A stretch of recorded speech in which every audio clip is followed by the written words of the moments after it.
atrás eu fiquei sabendo que a Record fez uma reportagem inteira pra falar mal dos Brainwatch italiano, o Tralaleiro Tralalá, o Tum Tum Sahur, o Bombardiro, o Crocodilo. Mas com isso eu fiquei pensando, nossa, a Record tem um grandíssimo histórico de alertar pais sobre o que os seus filhos podem estar vendo na internet, né? Então eu pensei, nossa, e se eu fazer um vídeo juntando esses casos, pelo menos os mais famosos, pra gente analisar se o que eles falaram faz sentido ou não? Porque querendo ou não, a internet tá sim cheia de conteúdo apelativo, de fácil acesso, e eu acho que é impossível uma criança estar 100% segura na internet sem a supervisão dos pais.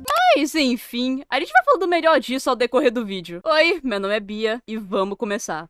Mas, antes da gente começar a comentar sobre o caso, eu quero te fazer uma pergunta. Ultimamente você tem sentido que você não tá lá muito criativo, que não consegue achar as inspirações certas para as coisas que você quer fazer? Pois se a sua resposta foi sim, então eu quero te apresentar o GenTube. Essa é uma rede social criada com o propósito de ajudar a formular suas ideias artísticas através da geração de referências. E elas ficam prontas em segundos. É sério, eu testei e realmente é muito rápido. E esse site funciona de um jeito bem diferente que eu nunca vi antes. Por exemplo, vamos supor que eu quero criar um personagem com uma temática de bruxa. Aí é só eu digitar aqui o que eu quero e o GenTube já me dá um resultado na hora. Mas se por acaso não ficar muito bom, ou eu não gostar, eu quiser algo diferente, é só continuar digitando que ele vai gerando novas variações uma atrás da outra. E é justamente assim que você pode usar a ferramenta para conseguir várias referências diferentes para suas criações. E isso é muito útil, especialmente quando você tá procurando uma inspiração para uma coisa muito específica. Além disso, para deixar tudo mais intuitivo, o GenTube te dá sugestões de ideias que você pode ir pilhando como se fossem bloquinhos, e de longe, a melhor parte é que tudo isso é de graça. O site é totalmente gratuito e ilimitado. Dito isso, já sabe, se você se interessou, link na descrição e no comentário fixado, e muito obrigada GenTube por patrocinar esse vídeo. Muitos de vocês já sabem porque eu cheguei a mencionar em alguns vídeos que antes de ser a Bia Chinin, eu era uma gachatuber chamada Charlotte Plus. E lá pra 2019, que foi o ano em que eu mais fui ativa na comunidade gacha, um dos problemas mais recorrentes da comunidade era a criação de conteúdo fetichista e apelativo, porque isso dava view pra um cacete. Era muito fácil achar vídeos assim com uma quantidade absurda de views. Eu mesma tinha 12 anos na época e às vezes esses vídeos me eram recomendados e eu assistia por curiosidade. Nisso, a comunidade começou a criar várias campanhas e vídeos pra tentar demonstrar desaprovação a esse tipo de conteúdo e combater, né? E essa situação acabou chegando na Record do Paraná após a denúncia de alguns pais que viram seus filhos assistindo vídeos mais 18 de gacha, e aí eles fizeram uma reportagem pra alertar todos os pais sobre o fácil acesso a esse tipo de conteúdo que à primeira vista parece inocente e ingênuo. E nesse quesito, a Record claramente tinha total razão, mas existe um grande problema nessa reportagem que fez todas as crianças gachatubers se desesperarem na época, que foi a generalização. O gacha não é e nunca foi um aplicativo majoritariamente usado pra fazer conteúdo mais 18. Apesar de sim, esse conteúdo ter muita visibilidade, também existiam várias crianças, adolescentes e até adultos que usufruíam do gacha pra criar memes, histórias e edits bobinhas e saudáveis. O gacha, na real, é um aplicativo que pode até ser bom pra uma criança, porque ele pode estimular muito a criatividade. Vocês acreditam que, por exemplo, o meu canal só é o que é hoje por causa do gacha? Porque durante todos os anos em que eu fiz vídeo de gacha, eu acabei treinando as minhas habilidades de criação e edição, conhecendo mais sobre como lidar com o público, e no geral, a maioria das coisas que eu sei sobre criação de conteúdo hoje foram justamente por causa dessa época. E existem vários outros criadores famosos por aí que também se apoiaram no gacha pra se tornarem o que são hoje. Mas a Record em nenhum momento da reportagem menciona que também existem vídeos bons de gacha, e é por isso que todo mundo na época se desesperou, porque isso vai dar a impressão pros pais de que o gacha é algo completamente ruim. E às vezes uma criança pode estar de boa criando uma historinha, ou assistindo vídeo de gacha bobinho, e os pais vão ver isso e achar que a criança tá vendo besteira, sendo que esse não é o caso. Isso pode até gerar situações muito constrangedoras. Inclusive, eu realmente já ouvi vários relatos de pessoas passando por isso. No fim, toda essa situação do gacha mais 18 acabou tendo até que um final feliz, porque o Lune, o criador do gacha, decidiu atualizar o aplicativo depois de reclamações de toda a comunidade gacha de vários países, pra tirar tudo e qualquer tipo de pose, roupa e acessório que, mesmo sendo inocentes, poderiam ser utilizados em contextos sexuais. E foi aí que que esse tipo de conteúdo começou a decair muito. Apesar de que alguns anos depois, com as novas atualizações, versões e mods feitos por fãs do gacha, esse conteúdo foi voltando, mas enfim, é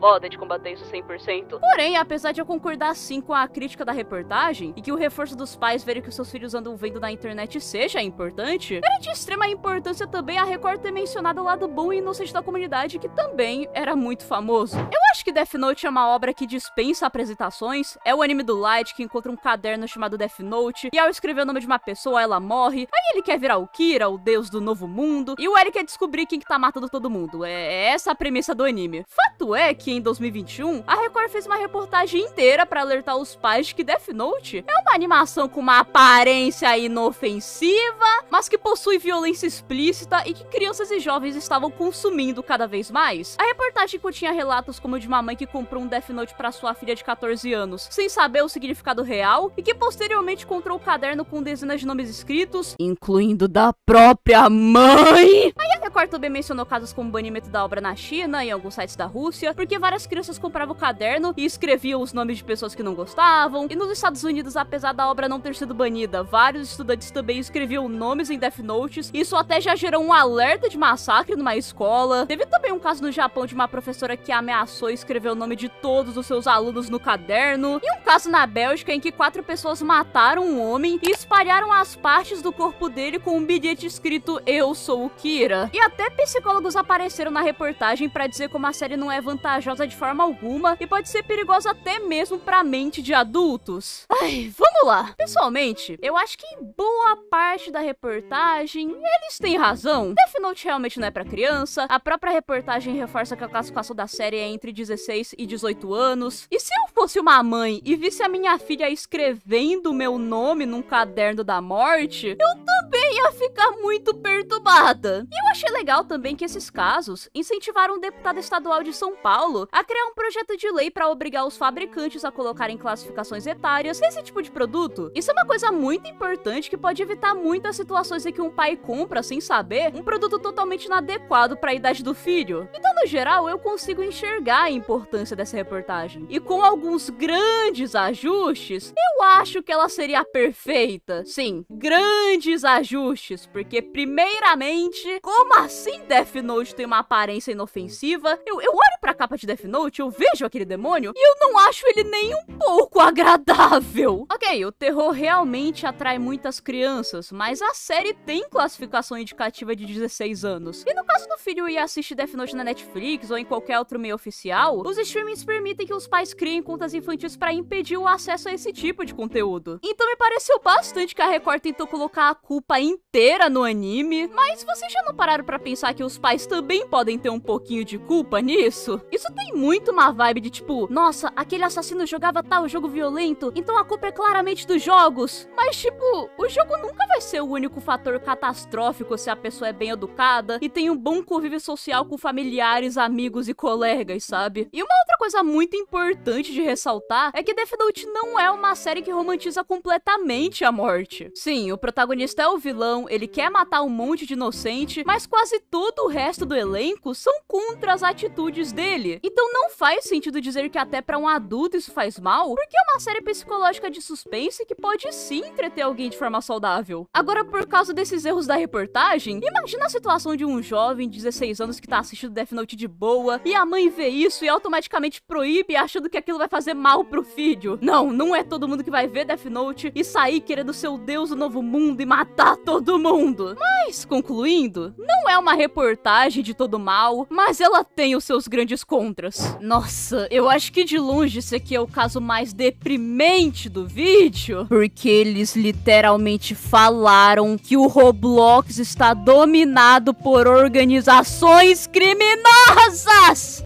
Uma comunidade dominada por organizações criminosas.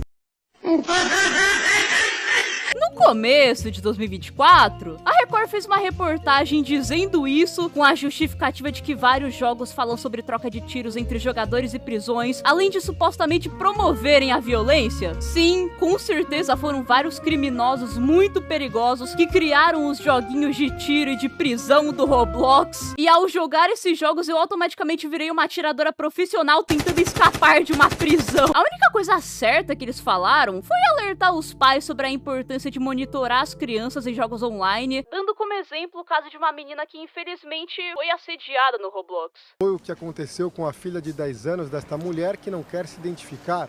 Tinha foto íntimas dele. Quando eu peguei aquelas conversas de teor mais íntimo, eu fiquei chocada. Mas, olha, eu não acho que esse tipo de situação é exatamente culpa do Roblox, porque na realidade, esse tipo de coisa infelizmente pode acontecer em qualquer lugar, tanto na vida real quanto na internet. Além de que o Roblox, ele já tem um sistema de denúncias e censuras automáticas pra tentar evitar esses casos. Então, de fato, a melhor maneira de evitar que uma criança passe por isso é monitorando e educando ela. E eu acho que eu nem preciso falar o quanto é ridículo essa acusação das organizações criminosas de forma generalizada, que agora os pais vão ver os seus filhos jogando Roblox, que é simplesmente um dos maiores jogos infantis da atualidade. Não que seja um jogo infantil, porque é uma plataforma de vários jogos, mas enfim, vocês entenderam. A maioria das pessoas que jogam Roblox são sim crianças, e aí os pais vão ver isso e vão achar que a criança tá se envolvendo com crime, sendo que existem vários jogos populares no Roblox que não envolvem sangue e violência, e ainda assim não é porque uma criança vai ver algo violento que automaticamente ela vai virar uma criminosa. E se isso acontecer, sempre vai ter um motivo exterior. Basicamente a mesma coisa que eu disse no caso anterior do Death Note. Então, por mim, essa reportagem nem deveria existir. Só o alerta que eles fizeram para os pais monitorarem o que as crianças estão fazendo é importante, mas ao invés disso, dava muito para eles encaixarem esse alerta em milhares de outros assuntos que realmente são verdadeiros. Eu lembro de esses dias eu tava voltando da academia com a minha avó, e eu passei por uma criança voltando com o pai da escola, e ela tava cantando em voz alta, tum tum tum sahur. Eu juro que eu olhei pra ela muito chocada. E essa situação só serviu pra me provar mais ainda como os brainrots italianos realmente explodiram entre milhares de crianças. Tem até produto infantil dessa porra e é muito bem vendido! E no dia 31 de maio desse ano, a Record fez uma reportagem sobre isso pra alertar como o brainrot italiano promove a podridão cerebral, até porque a palavra brainrot literalmente significa cérebro podre, através de edições repetitivas e viciantes. E sinceramente eu acho que isso não é um problema apenas dos brainrots, mas sim de qualquer plataforma de vídeo curto, o que torna ainda mais difícil de combater isso, já que essas plataformas estão crescendo cada vez mais. O Bruno Rascunho até fez um vídeo bem legal sobre isso, eu recomendo muito vocês irem lá dar uma olhada, mas no geral eu até consigo entender a mensagem que a Record quis passar. Assim, eu acho que ver um tralaleiro tralalá ou um tum tum sahur de vez em quando não é algo prejudicial, porque os vídeos em si são só uma parada bem bobinha e random. Os caras fizeram parecer que só de olhar pros brainrots uma vez o seu cérebro automaticamente apodrece, mas quando isso se torna um vício, o que é bem fácil de acontecer e na verdade é um problema de qualquer tipo de vício, de fato acaba sendo prejudicial. Porém, algo bem interessante de notar é que vocês já pararam pra pensar que na teoria todas as plataformas de vídeos curtos não eram pra ser usadas por crianças? Porque o YouTube normal é mais 13, o TikTok e o Kawaii são mais 14, o Instagram é mais 16, e sim, essas plataformas podem ter conteúdos infantis e educativos bem legais, que uma criança pode ver de boa, mas isso só serve pra reforçar mais ainda como uma criança não deveria estar andando livremente por aplicativos que no geral nem são pra idade delas, ainda mais em vídeos curtos que é bem fácil